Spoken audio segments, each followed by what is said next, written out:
Penemuan mayat pria 21 tahun dalam sebuah koper di pinggir Sungai Blitar gegerkan warga.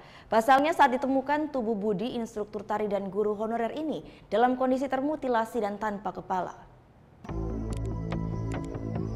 Hingga Kamis dini hari, jenazah Budi Hartanto, seorang guru tari asal Kediri, masih berada di Rumah Sakit Mardi Waluyo, Kota Blitar.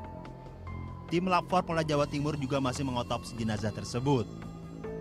Dari pemeriksaan diketahui Budi merupakan korban mutilasi. Polisi belum menemukan kepala korban.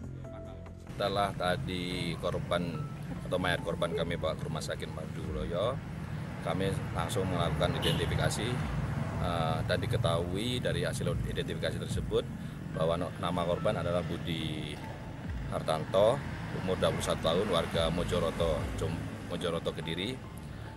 Saat ini keluarga korban sedang di rumah sakit, dan untuk memastikan bahwa yang bersangkutan itu adalah Budi, tetap kami melakukan tes DNA.